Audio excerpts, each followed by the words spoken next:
This is VIDYA with Verity, and I'm Verity Coonan, breathwork facilitator and founder of VIDYA Breathwork, and someone who has, for over a decade, sat with people in the realest, rawest moments of their lives. This show is for the ones who are ready to go all the way into the real story, the real body, the real work.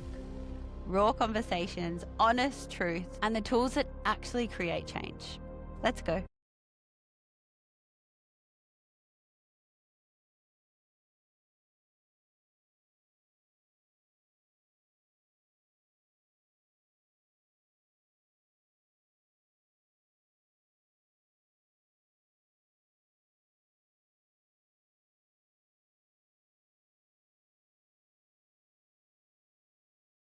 Let's let's breathe. This is a biggie.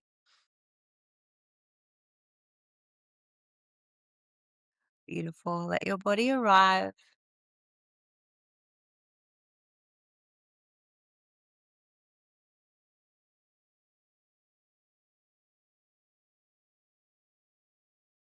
Let's breathe.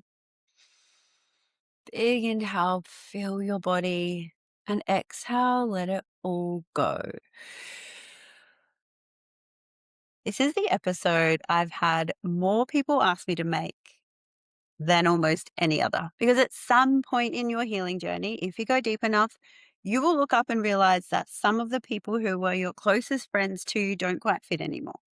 And that feeling is confusing and painful and full of guilt in a way that nobody really prepares you for. Because you didn't set out to outgrow anyone. You didn't decide to leave people behind. You were just trying to heal. You were just trying to become someone who wasn't suffering all the time. And somehow, in doing that, something shifted in the landscape of your relationships. And today we're going to talk about why that happens. Not in a raise your vibration and release toxic people kind of way. Generally, that's not it. I want to go much more honest than that. I'm Verity Coonan, and this is VIDYA with Verity. And this is the conversation I think a lot of us need. Let me begin with the nervous system piece, because I think it reframes this whole conversation in a way that's much kinder to everybody involved. We've talked about co-regulation, the way our nervous systems read and respond to the people around us. Your system is constantly taking information from the humans in your environment, their tone of voice, their facial expression, their breathing pattern, their energy. And it is deciding below the level of your conscious thought, is this person safe? Does being near this person bring my system up or bring it down? When you were less regulated, when chronic vigilance was your baseline, when sympathetic activation was where you lived, you were drawn to and comfortable with people whose systems match yours. That is not a criticism. None of this is good or bad. You are just deciphering. You and your nervous system are just deciphering where you sit. And that's just how nervous systems work. We co-regulate towards what feels familiar for our body.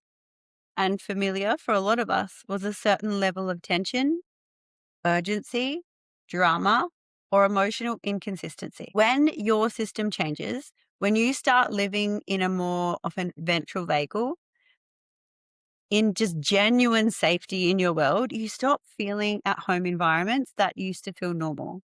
The urgency that used to feel exciting starts to feel exhausting.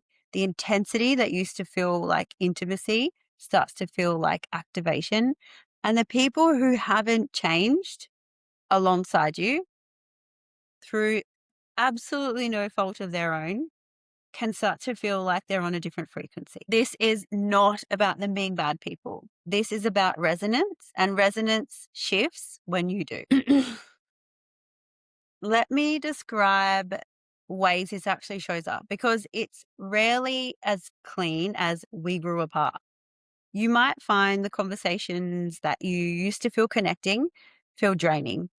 The same dynamic that used to give you something, light you up, the venting, the mutual commiserating, the shared complaints now leave you feeling empty or activated rather than actually feel seen and heard. You might find that your tolerance for certain behaviors has just changed. Things that you normalized or excused or barely noticed before, passive aggression, one sided, constant chaos, now register in your body as in a new way. They didn't register that way before. Your system is more attuned now to your new baseline. And that's not you being precious. That's not you being overly sensitive. That's regulation. It's healthy. Regulation is making you more accurate and you're trusting yourself more. You might find that you simply have less to talk about.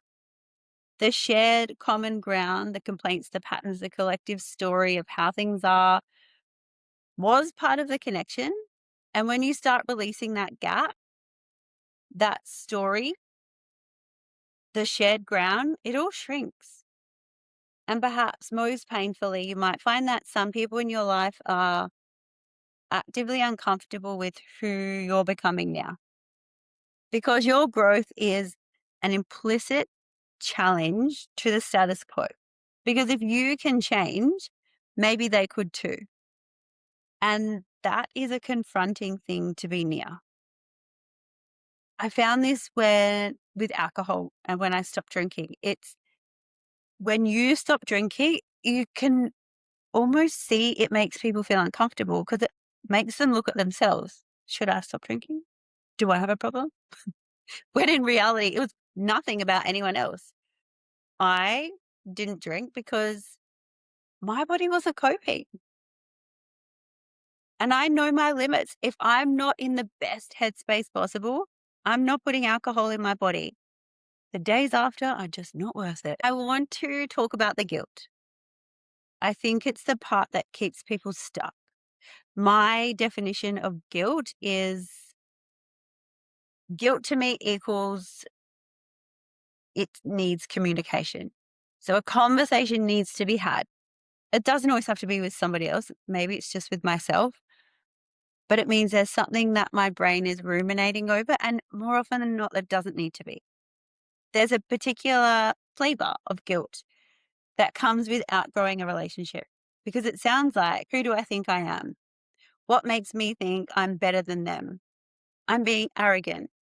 I'm abandoning people who were there for me, which is a huge one if you've been through grief. Because they were there at your lowest time, which means they met that version of you then. Years on, you're definitely not going to be that same person. I'm becoming the kind of person I said I would never would. Who cares? We change every day. We can change our minds at any time. And underneath all of that guilt is usually a very old belief that your growth is a threat to people you love. That to become more of yourself, you have to take something from them. That belief is worth examining because it's usually not true, but it often comes from a real history, a family system where one person's expansion created genuine instability, where someone's success was somebody else's reminder of their own disappointment, where being seen meant someone else was in the shadows.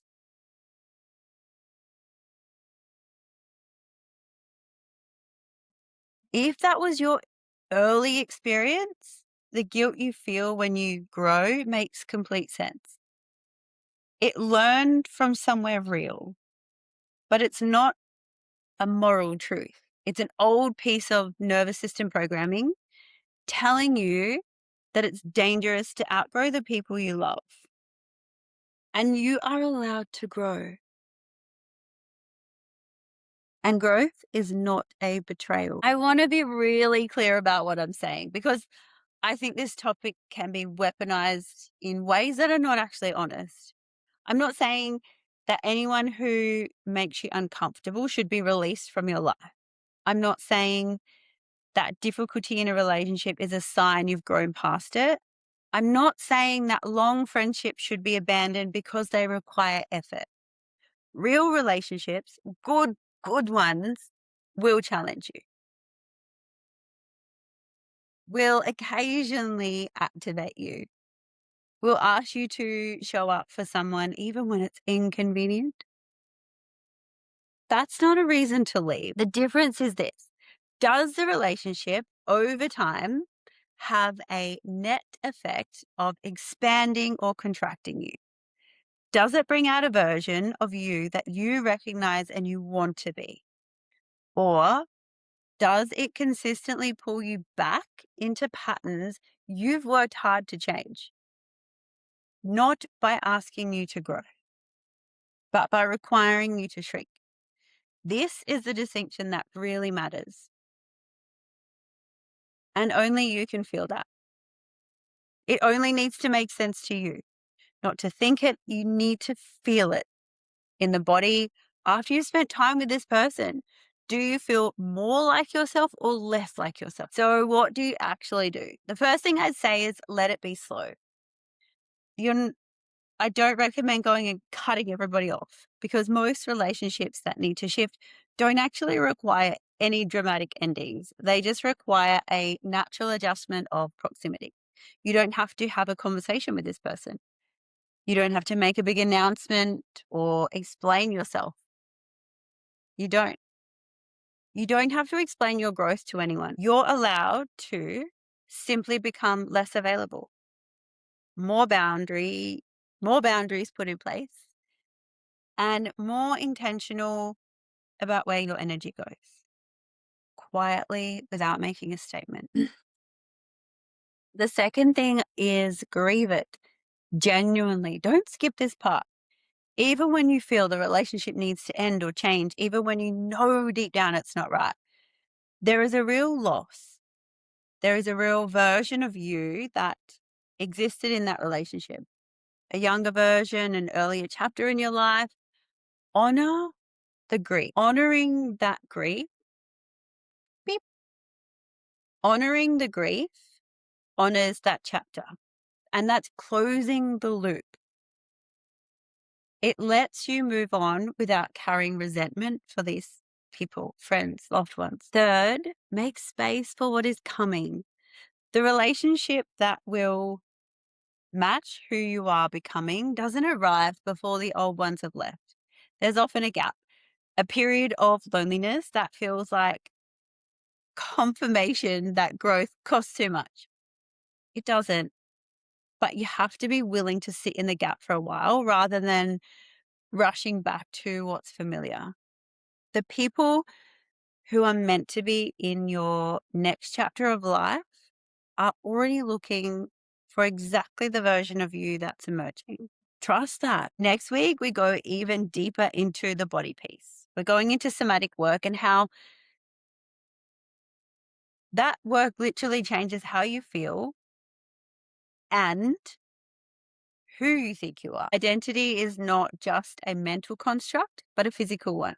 And why changing the body changes the self in ways that thinking about it never can. If this landed, share it. Share it with someone in your world that's in the messy middle of this exact thing, and they don't have words for it yet. And that's okay. Follow us on Instagram, Verity and we'll see you next week. Ciao. That's it for this week. If something landed for you, please share it with someone who's genuinely ready to hear this. And I would love if you have 2 minutes to leave us a review on wherever you listen to your podcast, because this genuinely helps people find us. You can find me on Instagram at Verity. And if you're interested in becoming a breathwork facilitator or joining the VIDYA app, I'll link it all in the show notes. See you soon.